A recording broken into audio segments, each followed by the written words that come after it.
Hare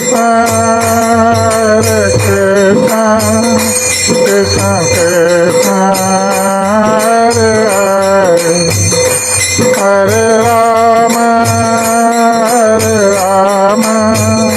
Rama Rama, Hare Hare, Hare Krishna, Krishna.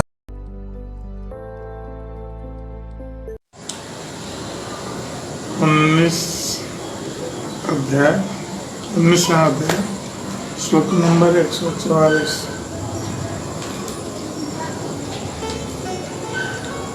तार मध्ये स्थावर जंगम द्विभेद जंगमे त्रिजग जल स्थल चर भेद।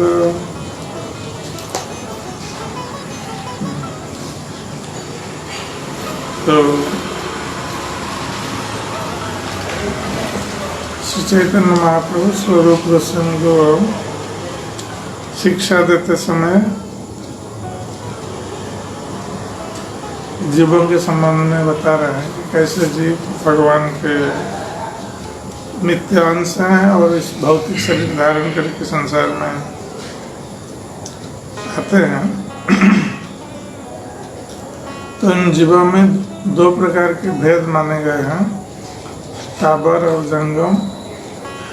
स्थावर जो नहीं चल पाते हैं और जंगम जो चल पाते हैं। तो जंगम जो जीव हैं उनमें तिर्यक योनि अर्थात पक्षी, जलचर और स्थलचर, ये 3 प्रकार के भेद है चलने वाला, जो जल में रहते हैं, जो स्थल पर रहते हैं और जो आकाश में उड़ते हैं। 3 प्रकार के भेद हैं चलने वाले जीवों में। तार मध्य मनुष्य जाति अति अल्पतर, तार मध्य म्लेच्छ पुलिंद बहुत सबर। तो इतने सारे जीवों के बीच मनुष्य जो है ये वो कम है, इतना 4 लाख, और उसमें भी बहुत सारे भेद हैं। कोई म्लेच्छ है, कोई पुलिंद है, कोई बौद्ध है, कोई सबर जाति के हैं।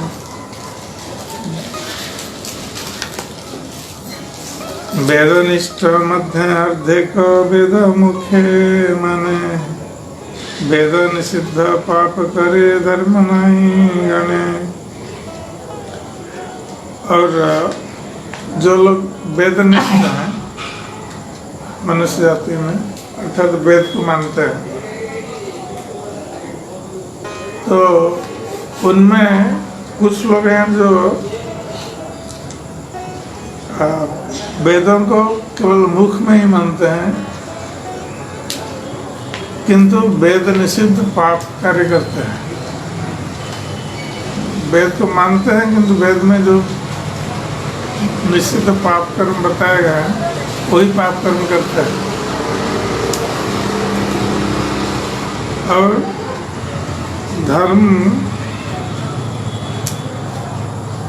धर्म को ये लोग नहीं मानते जो पाप कर्म करते हैं।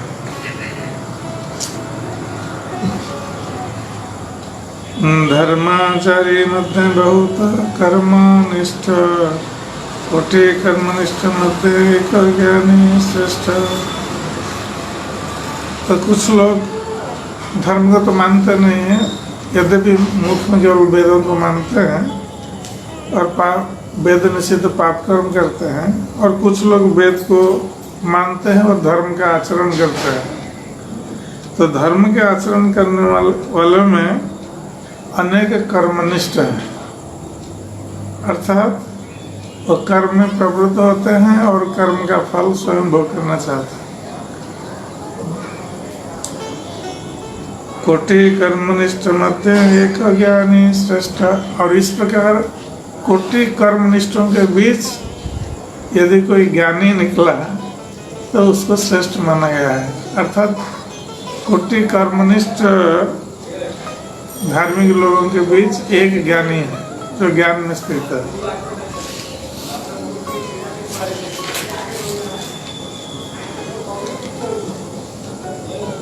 कोटि ज्ञानी मध्य एक जन मुक्त, कोटि मुक्त मध्य दुर्लभ एक कृष्ण भक्त।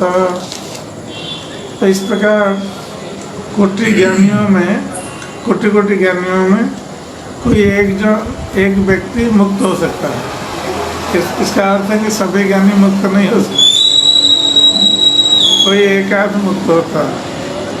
और इस प्रकार कोटि मुक्त जो जन है उनमें एक कृष्ण भक्त निकल सकता है।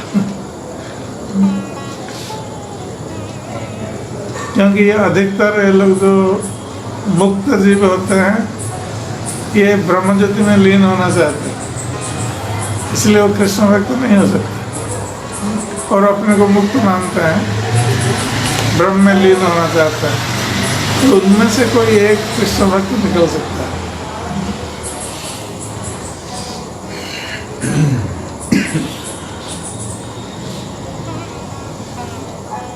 तो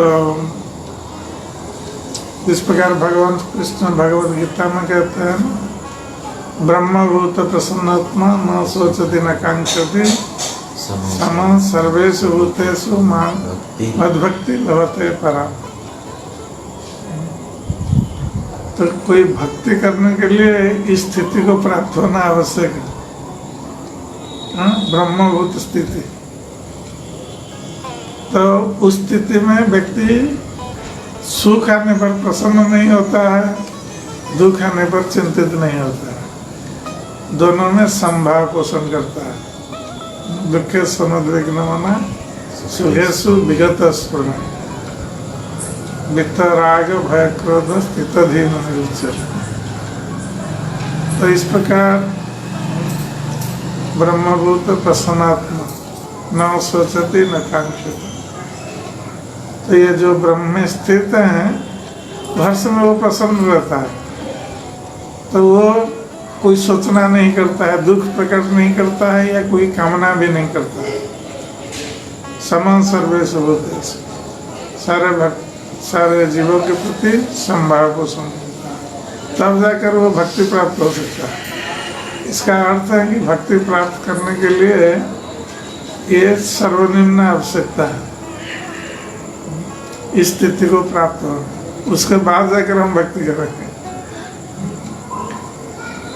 इसका अर्थ है कि हम बहुत किस स्थिति में, हम इससे पता चल सकता है कि हम किस स्थिति में हैं। हम तुरंत सोच लेते हैं कि दीक्षा हो गई, हम भक्त हो गए हम भक्त बनने के लिए साधना कर रहे हैं, अभी तक बने नहीं है भक्त,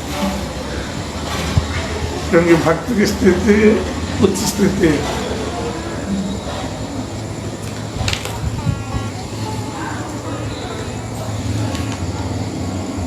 तो इसलिए कहा है कि दुर्लभ कृष्ण भक्त।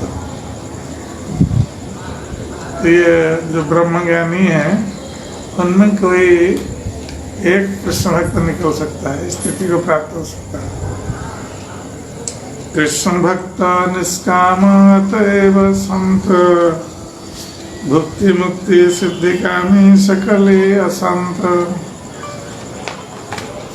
तो जो कृष्ण भक्त है उसकी कोई कामना नहीं है, भौतिक कामना नहीं या भोग की कामना नहीं है, उसकी एकमात्र कामना है कृष्ण की सेवा करना, कृष्ण की सेवा करके कृष्ण को प्रसन्न करना एकमात्र कामना। वो अपनी प्रसन्नता नहीं चाहता है कृष्ण में, इसलिए उसको निष्काम बताया गया। किंतु बाकी सारे लोग वो कामना युक्त है, अर्थात उनकी कुछ न कुछ कामना है, जैसे भुक्ति मुक्ति सिद्धि का, जो भोग चाहते हैं उनकी कामना है, भोग की कामना। और जब भोग प्राप्त नहीं होता है तो अशांत होते हैं, दुखी होते हैं। उसी प्रकार जो मुक्तिकामी है, उनको मुक्ति की कामना है, अर्थात जो मुक्ति प्राप्त होकर आनंद प्राप्त करना चाहता है, ये भी एक भौतिक कामना माना गया है, ये भौतिक कामना है। तो ये और सभी लोग इस मुक्ति को प्राप्त नहीं हो पाते हैं, और जो भी प्राप्त होते हैं वहाँ अधिक समय तक नहीं रह सकते। आरुह्य कृष्ण परम पदम तथा पतंती अधो अनादृता जिस्मत, क्योंकि उन लोगों ने भगवान के रूप को स्वीकार नहीं किया है और भगवान को निराकार माना है, इसलिए उनकी ज्योति में ब्रह्म में लीन होना चाहते हैं। और वो ब्रह्मयुति का पद यद्यपि आनंदमय है, किंतु वहाँ अधिक समय तक वो नहीं रह सकते, क्योंकि वहाँ आनंद में एक रास्ता है, बहुरास्ता नहीं, और बहुरास्ता में ही आनंद है। तो भक्ति में बहुरास्ता है, भगवान की तरह तरह की सेवाएं हम करते हैं। एक प्रकार की सेवा हर समय नहीं करता, और एक प्रकार की सेवा करें भी उसमें भी आनंद आता है, क्योंकि व्यक्ति भगवान के साथ युक्त होने से और भगवान की सेवा तरह तरह की सेवा वो कर सकता है, और उस सेवा में जो आनंद प्राप्त होता है ये ब्रह्मानंद से कहीं अधिक है। इसलिए कहा गया है कि ब्रह्मानंद का एक सागर सेवानंद की एक बूंद के साथ भी तुलनीय नहीं है। तो भगवान की सेवा में जो आनंद भक्त को प्राप्त होता है, ये ब्रह्म में वो आनंद को प्राप्त नहीं कर सकता। इसलिए वहाँ प्राप्त होकर उस स्थिति को फिर वो नीचे गिरते हैं, वहाँ अधिक समय तक नहीं रह पाते। इसलिए यहाँ कहा है कि ये सभी अशांत हैं। मुक्तिकामी सिद्धिकामी योगी जन भी उनकी भी बहुत सी कामनाएं हैं। योगी जनों की वो भी कुछ सिद्धि चाहते हैं, तो ये सब इसलिए अशांत है क्योंकि वो भी जो सिद्धि चाहते हैं वो भी भौतिक सिद्धि है, और भौतिक स्थिति में कोई शांति को प्राप्त नहीं कर सकता जब तक आध्यात्मिक स्थिति को प्राप्त न हो। तो भक्त क्योंकि वो उसकी कोई कामना नहीं है, भौतिक कामना या भोग की कामना, इसलिए वो निष्काम है, और एकमात्र कामना भगवान की सेवा करना है। इसलिए भक्त ही शांत स्थिति को प्राप्त हो सकता है, दूसरे लोग कभी शांति को प्राप्त नहीं हो सकता। इसलिए सभी को अशांत बताया गया है और कृष्ण भक्त को शांत बताया है।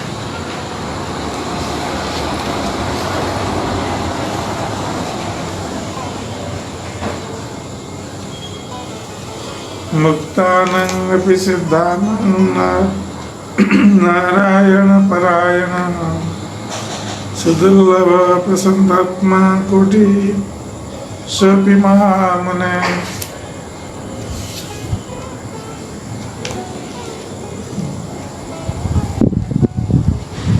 तो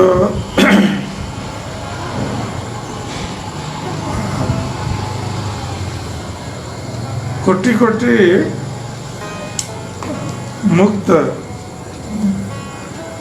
जो कि अज्ञानता से मुक्त हैं, मुक्त पुरुष और सिद्ध पुरुष, कोटि कोटि सिद्ध पुरुष जो लोग सिद्धि को प्राप्त हुए हैं, उनमें से कोई एक शुद्ध भक्त बन सकता है। और ऐसे शुद्ध भक्त संपूर्ण शांति को प्राप्त करता है और संपूर्ण संतुष्ट रहता है। बाकी लोग संतुष्ट या शांति को प्राप्त नहीं कर सकते। ब्रह्मांड भ्रमित कोनो भाग्यवान जी, गुरु कृष्ण प्रसाद पाए भक्ति लता बीज। चैतन्य महाप्रभु रूप गोस्वामी को शिक्षा दे रहे हैं। और भक्ति का जो महत्व है बता रहे हैं।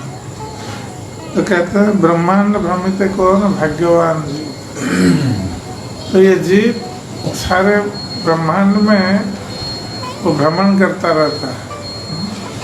कभी कोई शरीर ग्रहण करता है और कभी इस ब्रह्मांड में जन्म लेता है, कोई दूसरे ब्रह्मांड में जन्म लेता है। इस प्रकार वो भ्रमण करता रहता है, एक ब्रह्मांड से दूसरे ब्रह्मांड, तीसरे ब्रह्मांड, एक योनि से दूसरी योनि, तीसरी योनि। तो इस प्रकार वो भ्रमण करता रहता है। तो उनमें से कोई यदि भाग्यशाली जीव है तो वो क्या करता है, गुरु और कृष्ण की कृपा वो प्राप्त होता है। और गुरु कृष्ण की कृपा प्राप्त होने से भक्तिलता का बीज वो प्राप्त हो जाता है। गुरु कृष्ण प्रसाद पाए भक्तिलता बीज। तो भक्ति का जो बीज है भक्तिलता का, वो केवल गुरु की कृपा से या कृष्ण की कृपा से प्राप्त हो सकता है, अन्यथा नहीं।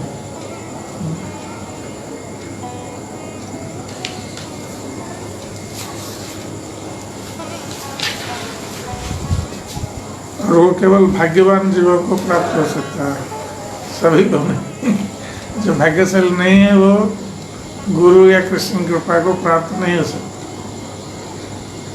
और इस प्रकार ब्रह्मांड में भ्रमण करते रहते हैं और दुख भोग करते रहते हैं। माली है यहाँ करे सही बीजारोपण, श्रवण कीर्तन जले करे सेचन।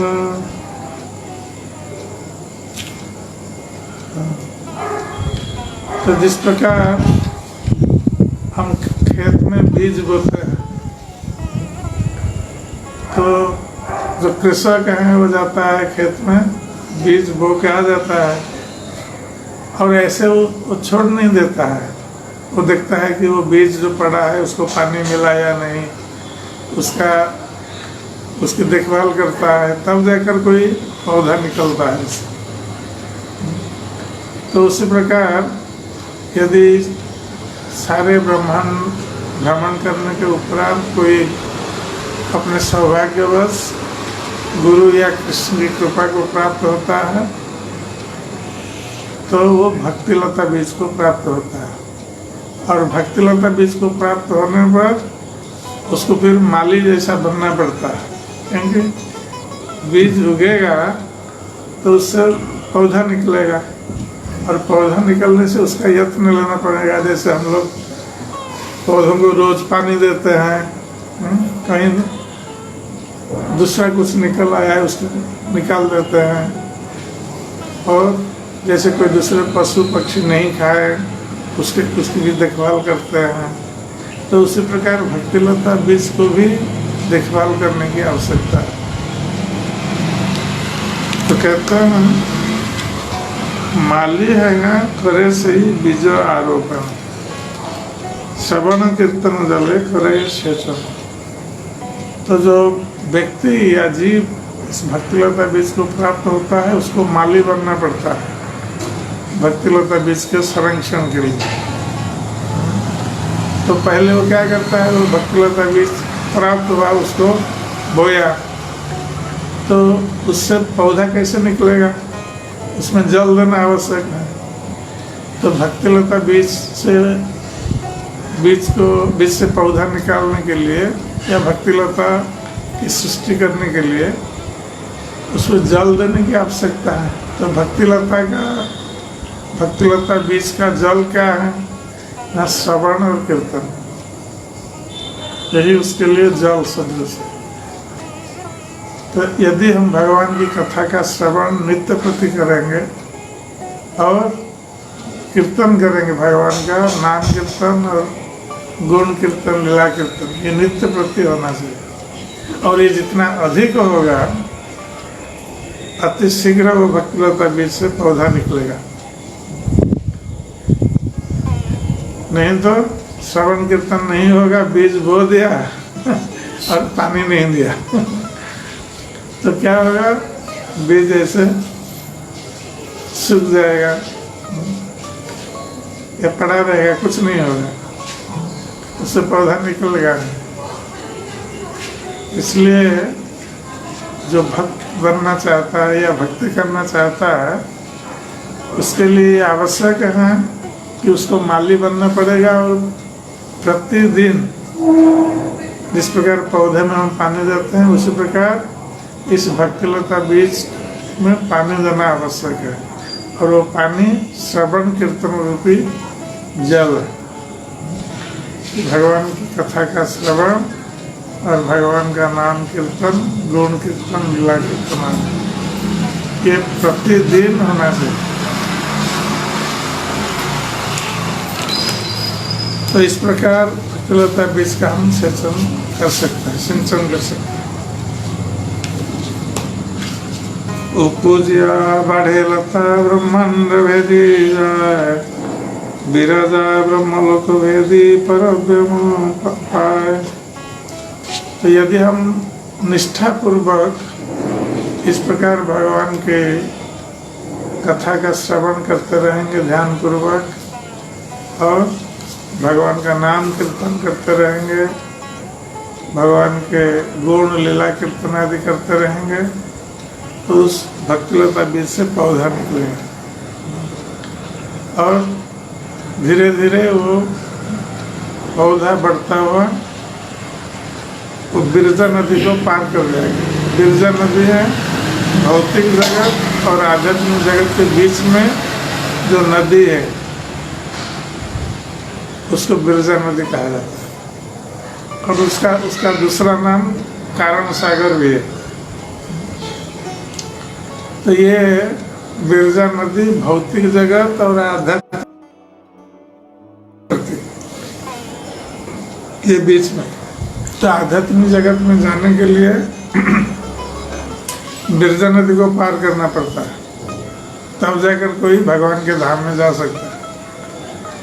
तो जब हम भक्तिलता बीज का सेचन करेंगे, सिंचन करेंगे जल से, तो क्या है, उसे पौधा निकलता हुआ भक्तिलता जो है वो निकलती हुई उस बिरजा नदी को पार कर जाएगी। अर्थात भौतिक जगत से फिर पहले तो ये ब्रह्मलोक और परम ब्रह्म, ये बिरजा नदी को पार करने के बाद परब्रह्म आता है, तो उधर प्रवेश करेगी भक्तिलता।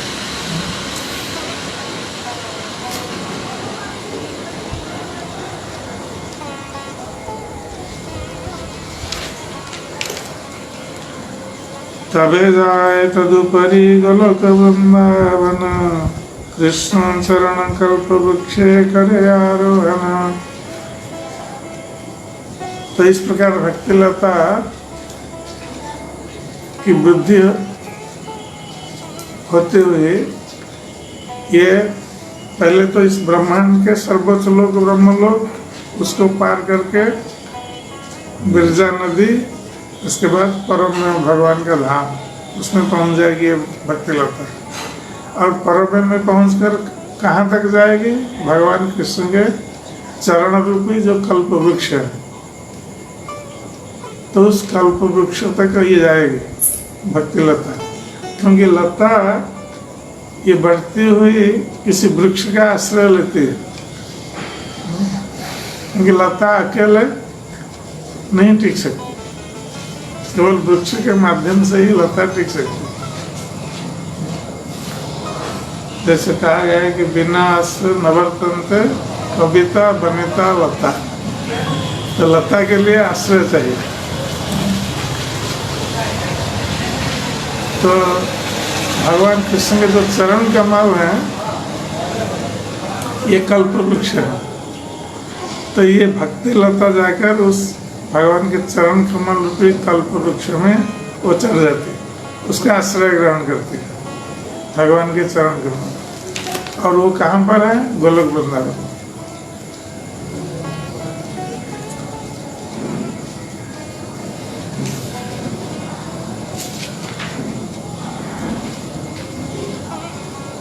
तहाँ विस्तरित फले प्रेम फल, यहाँ माली सच नित्य श्रवणादि, तो वहाँ जाकर जब भक्तिलता पहुँच जाती है और भगवान कृष्ण के चरण रूपी वृक्ष में आश्रय लेती है, तो फिर और अधिक वृद्धि प्राप्त होती है। और वृद्धि प्राप्त होने पर उसमें फल लग जाता है भक्तिलता में। और वो फल क्या है? प्रेम रूपक, कृष्ण प्रेम रूपक फल वो भक्तिलता में लग जाता है।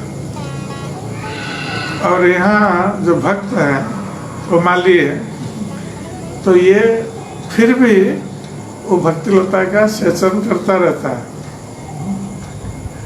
ये नहीं है कि वृक्ष में फल लग गया और पानी देना आवश्यक नहीं है, तो फिर वो लता सूख जाएगी। इसलिए ये चालू रहना चाहिए। श्रवण और कीर्तन रूपी जो जल है भक्ति लता में देना चाहिए। यदि वैष्णव अपराध उठे हाथी माता, उपाड़े बास छिंदे तार सुखी जाय पता। और इस प्रकार भक्तिलता का सिंचन श्रवण कीर्तन आदि जल से होता रहता है और भक्तिलता बढ़कर कृष्ण चरण रूपी कल्प वृक्ष में आश्रय लेकर वहाँ प्रेम फल वहाँ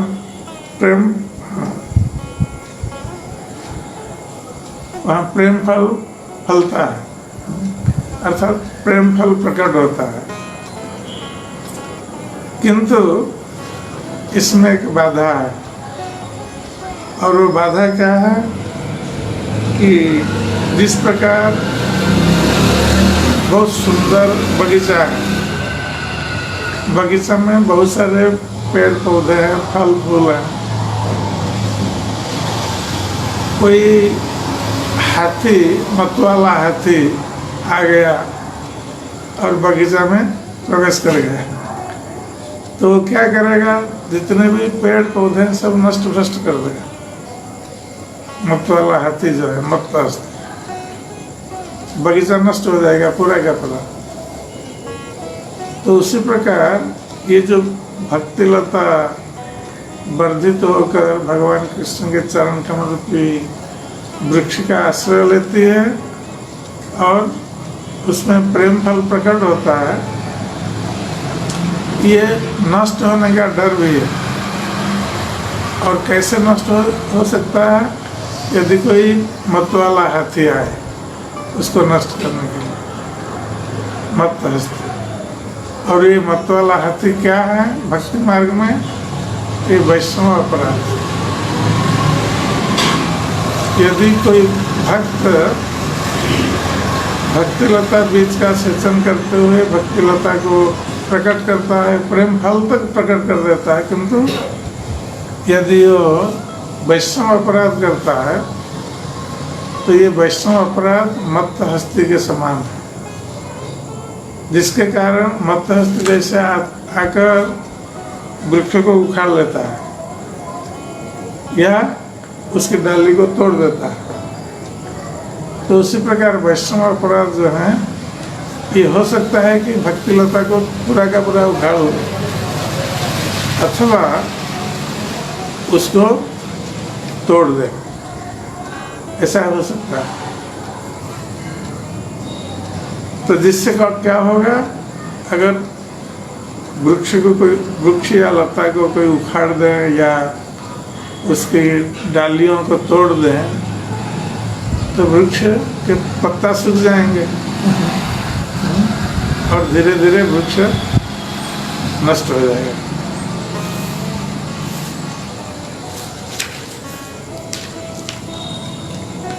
ताते माली जत्न करी करे आवरण, अपराध हस्तिर जैसे नाय उत्तम। इसलिए जो माली है अर्थात भक्त है उसको सावधान रहना आवश्यक है। इस प्रकार अपने बगीचे के वृक्षों को बचाने के लिए हम क्या करते हैं? बगीचा में चारों ओर बाड़ लगा देते हैं या दीवार बना देते हैं, किसी तरह की हाथी प्रवेश नहीं कर पाए। तो उसी प्रकार अपनी भक्ति को सुरक्षित रखने के लिए हमें इस भक्तिलता को भी आबद्ध करना है, अपराध रूपी हाथी से बचाने के लिए। इसका अर्थ है कि हम बहुत सतर्क रहें कि हमारा वैष्णव अपराध न हो, जिससे कि हमारे भक्ति में बाधा उत्पन्न न हो।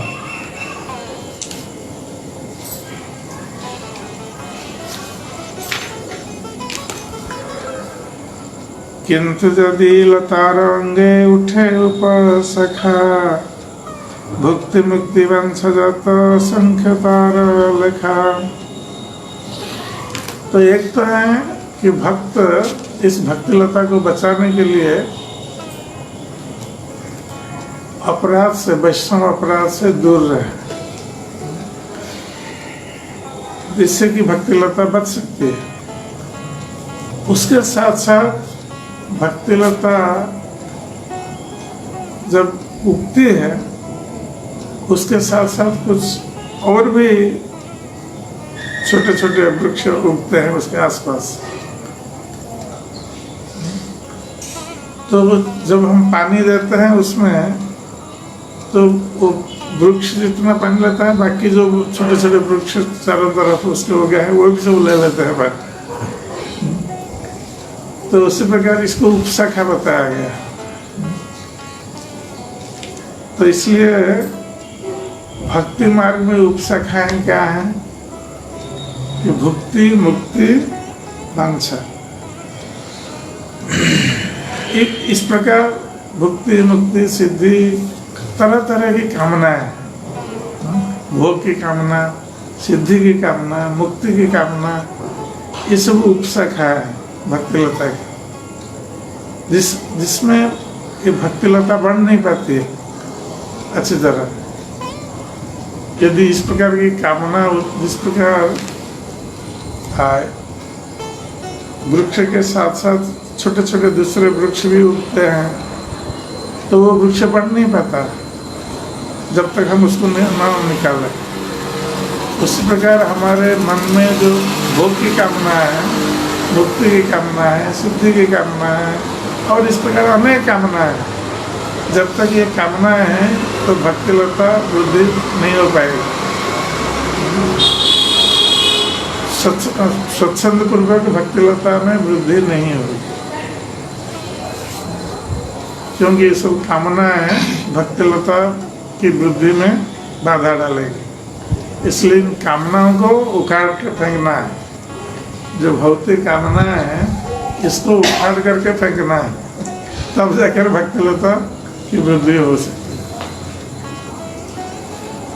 और ये जो इसमें कई तरह की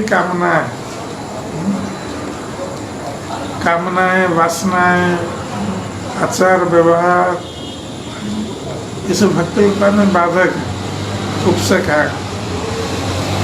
जैसे निषिद्धाचार, कुटिनाटी, जीव हिंसन। निषिद्धाचार, कुटिनाटी, जीव हिंसन, लाभ पूजा प्रतिष्ठादि जत उपशाखा गण। चैतन्य महाप्रभु गोस्वामी बता रहे हैं कि ये सब उपशाखा है जो भक्तिलता की वृद्धि में बाधक है। तो ये भुक्ति, मुक्ति, वांछा, निषिद्धाचार, जो शास्त्र में जिसको निषिद्ध किया गया है करने के लिए, मना किया गया है, यदि कोई उसको करने लगे भक्त, तो उसकी भक्ति में बाधा उत्पन्न हो जाएगी। उसी प्रकार कुटिनाटी है कि किसी की निंदा करना, या किसी की निंदा करना, या किसी तरह कोई पार्टी पॉलिटिक्स करके किसी भक्त को नीचा दिखाना, ये सब कुटिनाटी में आता है। वो कैसे आगे नहीं बढ़ पाएगा, उसके लिए कुछ बाधा उत्पन्न करना, ईर्षा भाव, ये सब कुटिनाटी का अंश है। कि दूसरे भक्तों के प्रति ईर्ष्या व्यवहार, उनकी निंदा, ये सब कुटिनाटी है। तो ये भक्ति में बहुत बड़ी बाधा है, इससे बचना है। और जीव हिंसन, दूसरे जीवों के प्रति हिंसा करना, इसको अनर्थ जिसको बताया गया, तो ये सब भक्ति में बाधक है। लाभ, पूजा, प्रतिष्ठा, और स्वयं कोई चाहेगा भक्ति करके कुछ लाभ उसको मिलेगा, इसलिए भक्ति करता है। जैसे कुछ लोग हैं कि इस कर्म में जॉइन करने से पैसा मिलेगा, प्रतिष्ठा मिलेगी, इसलिए जॉइन करते हैं भक्ति के नाम पर, किंतु उनके मन में बहुत सारी कामनाएं, लाभ, पूजा, लोग सब आकर प्रणाम करेंगे, बहुत बड़े महाराज बहुत बड़े भक्त हैं, प्रणाम करेंगे, पूजा मिलता है, लाभ मिलता है, कुछ धन मिलता है भक्ति करने से, प्रतिष्ठा मिलती है, पद पदवी व्यक्ति प्राप्त होता है। तो इसलिए अगर भक्ति की जाती है तो ये भक्ति में बाधा है, इससे दूर रहना, लाभ, पूजा, प्रतिष्ठा से। ये बताया गया है कि जो भक्ति करता है, क्योंकि भक्ति करने के साथ साथ ये सब आता है, लाभ, पूजा, प्रतिष्ठा, ये सब आती है, किंतु भक्त को इससे बह जाना, लाभ, पूजा, प्रतिष्ठा में आ रहा है, सब आनंद लेता है और भक्ति में अवहेलना करता है, तो वो भक्ति मार्ग से उसका पतन हो सकता है। इसलिए भक्त को हर तरह से सावधान रहना आवश्यक। कोई उसकी प्रशंसा करे ना करे, कुछ उसको लाभ मिले ना मिले, कोई पद प्राप्त हो ना प्राप्त हो, कोई बात नहीं, केवल इसका एकमात्र लक्ष्य भगवान कृष्ण की सेवा करना और उनको प्रसन्न करना। इसके अतिरिक्त दूसरा कोई भी लक्ष्य उसको भक्ति मार्ग से भटका सकता है। इसलिए ये भक्तिलता की वृद्धि में इससे बाधा है और इससे भक्त को सावधान रहना आवश्यक है।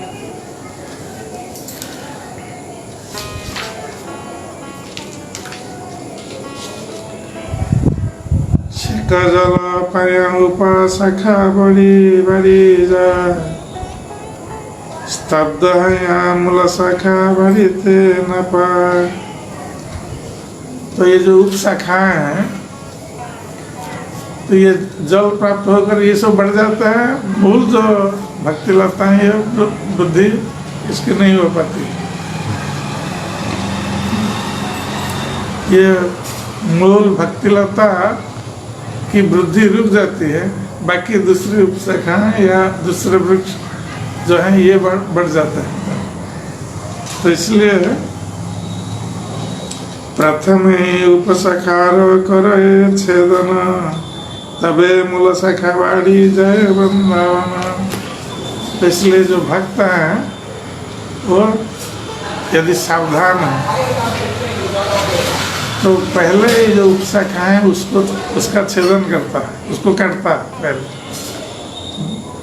अर्थात भुक्ति वांछा, भोग की कामना, मुक्ति की कामना, सिद्धि की कामना, लाभ, पूजा, प्रतिष्ठा, कुटिनाटी और निषिद्धाचार, तो ये सब जितने सब उपशाखाएं हैं, तो भक्त पहले इसका छेदन करता है, काटता है पहले, तब जाकर उसकी भक्ति लता में वृद्धि होती है, नहीं तो वृद्धि वहीं रुक जाती है।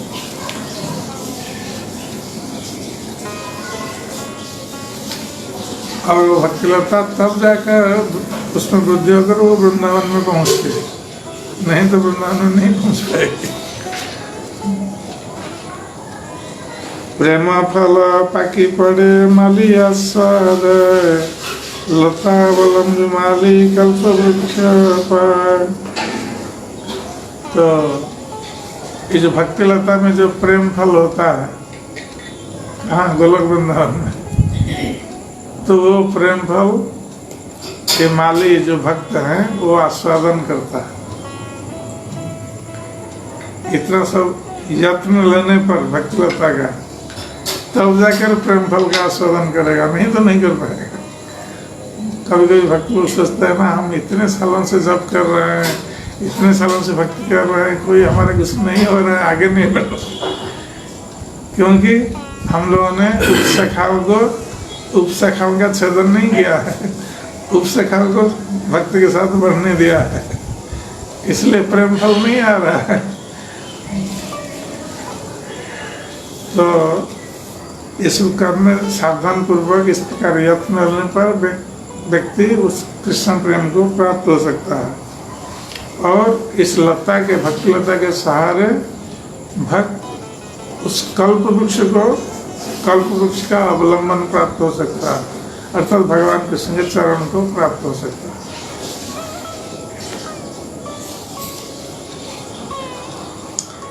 ताहाँ से कल्प वृक्षेर करे सेवन, सुखे प्रेम फल रस करे आस्वादन। तो गोलोक वृंदावन में भगवान कृष्ण का चरण सेवन करता है भक्त, जो भगवान कृष्ण का चरण कल्प वृक्ष के समान है, और बड़े आनंद के साथ वो प्रेम फल का आस्वादन करता है, और इस प्रकार नित्य आनंद को प्राप्त होता है।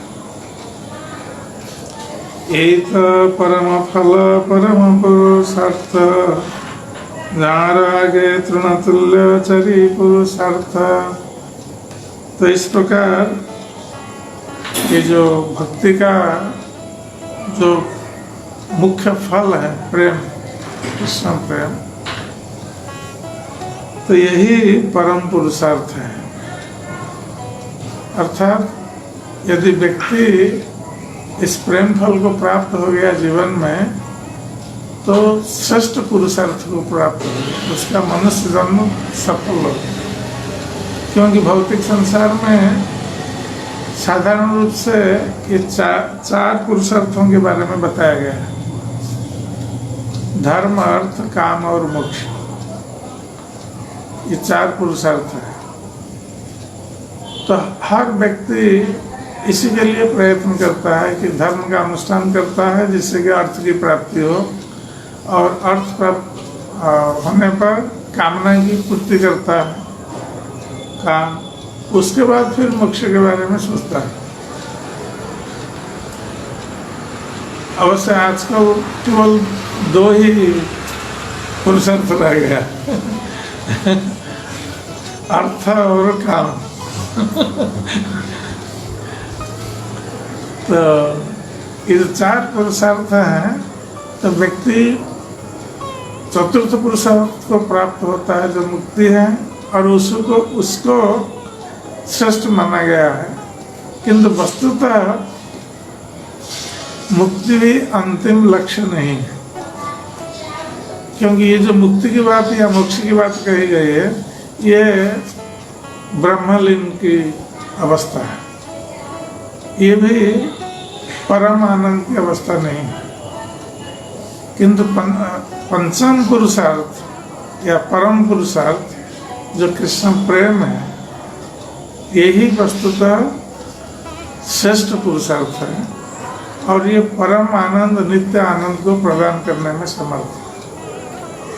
तो ये कृष्ण प्रेम को ही परम पुरुषार्थ या पंचम पुरुषार्थ कहा गया है,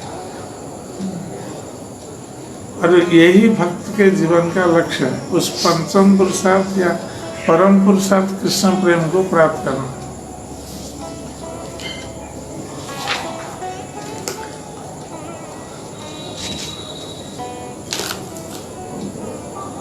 रिद्धि सिद्धि ब्रज विजयिता सत्य धर्मा समाधि, ब्रह्मानंद गुरुरपि चमत्कारयति एव तावत् यावत् प्रेम्णं मधुरिपुवशीकारो सिद्धौ सदीनं गन्धोकनन्तकरणसरणी पंथतं न प्रयाति।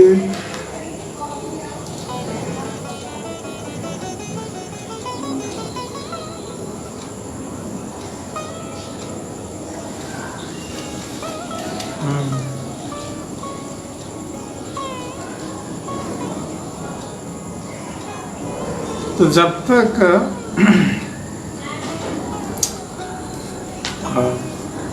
भगवान कृष्ण के प्रति शुद्ध प्रेम की गंध, थोड़ी सी भी गंध जो कि भगवान कृष्ण को नियंत्रित करने के लिए एक औषधि के समान है। कृष्ण प्रेम ये भगवान कृष्ण को नियंत्रित करने के लिए औषधि के समान है, क्योंकि भगवान कृष्ण प्रेम से ही नियंत्रित होते हैं, वशीभूत होते हैं, अन्यथा उनको कोई वशीभूत नहीं कर सकता। तो इस कृष्ण प्रेम की थोड़ी सी भी गंध व्यक्ति के हृदय में यदि उत्पन्न नहीं हुई है तो भौतिक सिद्धि या भौतिक रिद्धि सिद्धि या योगियों की सिद्धि या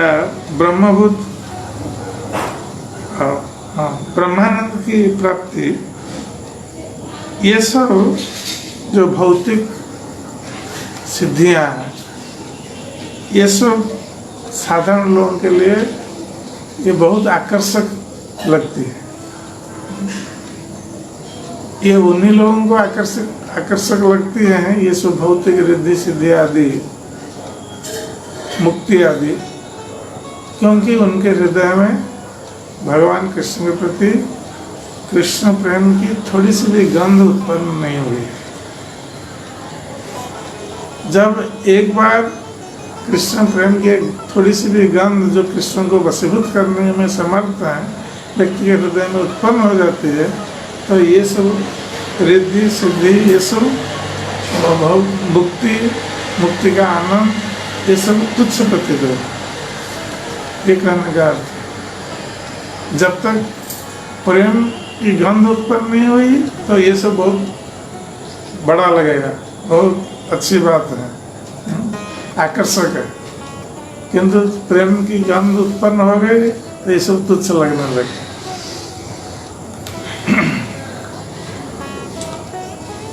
शुद्ध भक्ति हईते हय प्रेम उत्पन्न अतएव शुद्ध भक्ति कहिए लक्षण।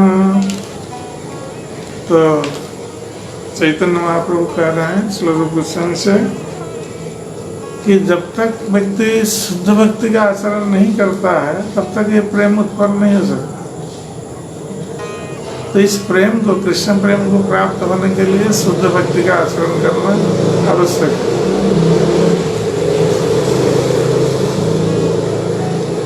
तो इसलिए अब शुद्ध भक्ति क्या है ये जानना आवश्यक है। क्योंकि शुद्ध भक्ति करने से प्रेम उत्पन्न होगा, इसलिए शुद्ध भक्ति कैसे करना है, क्या है शुद्ध भक्ति, तो उसके बारे में, उसका लक्षण क्या है चैतन्य बता रहे हैं। अन्नाभिलाषता शून्य ज्ञान कर्मादि अनावृतम आनुकूल्येन कृष्णानुशीलनं भक्तिरुत्तमा। तो ये शुद्ध भक्ति बता रहे हैं कि अन्य अभिलाष शून्य, उसी को शुद्ध भक्ति कही जाती है। इस भक्ति में कोई दूसरी अभिलाषा या कामना नहीं होती। अन्य अभिलाष अर्थात कृष्ण भिन्न अन्य कोई कामना नहीं है। केवल कृष्ण की सेवा के भिन्न अन्य कोई कामना नहीं। तो इससे अन्य अभिलाष में ये भुक्ति मुक्ति सिद्धि ये सब आ जाते हैं, भोग की कामना। तो अन्य अभिलाष शून्य इसलिए कहा गया। किसी तरह का भुक्ति मुक्ति की कामना नहीं है, एकमात्र कृष्ण की सेवा की कामना, उनको आनंद प्रदान करने की कामना, वो शुद्ध व्यक्ति बन गए। तो अन्य अभिलाष शून्य, तो ये भुक्ति मुक्ति सिद्धि ये सब जो अभिलाषाएं हैं, इससे जो भक्ति शून्य है और ज्ञान कर्मादि अनावृत। तो लोग मुक्ति के लिए, भोग के लिए कर्म आदि करते हैं, मुक्ति के लिए ज्ञान का अनुशीलन करते हैं। तो ये सब शुद्ध भक्ति में ये सब शून्य है, ये सब नहीं रहता है। शुद्ध भक्ति में कोई कर्म और ज्ञान के प्रति भक्त आकृष्ट नहीं होता है। जो भोग और मुक्ति का कारण है उसके प्रति आकृष्ट नहीं होता है, क्योंकि उसमें वो कामना ही नहीं है।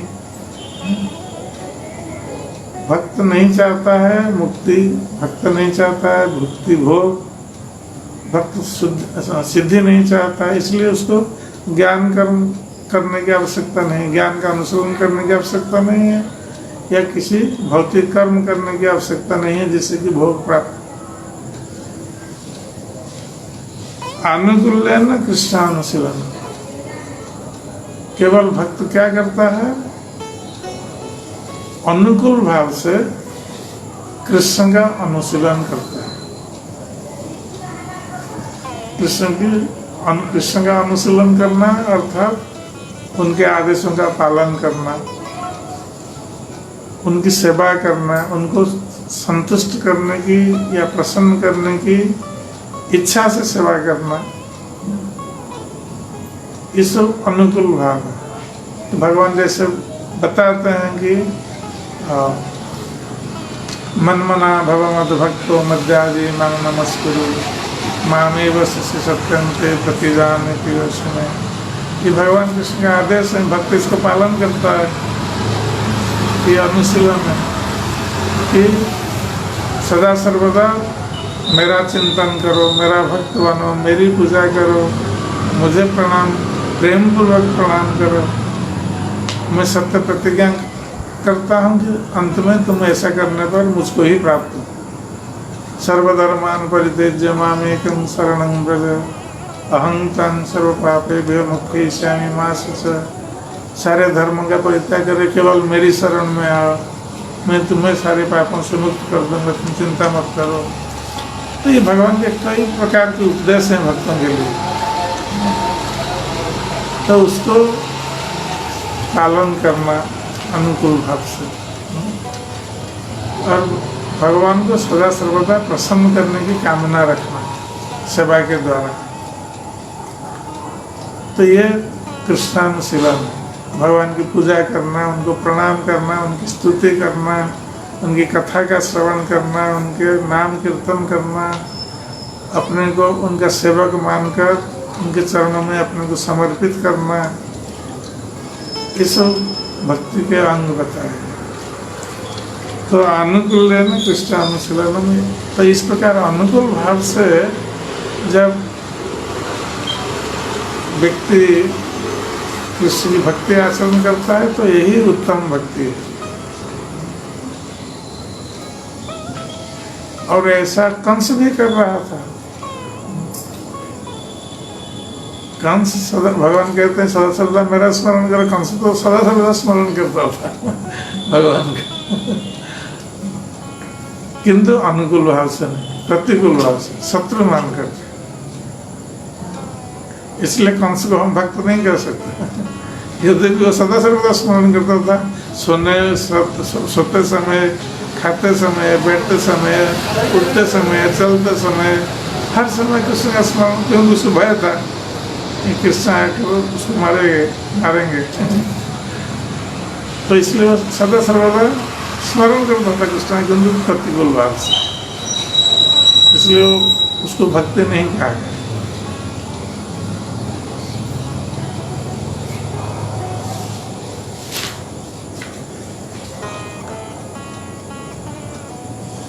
हो गया।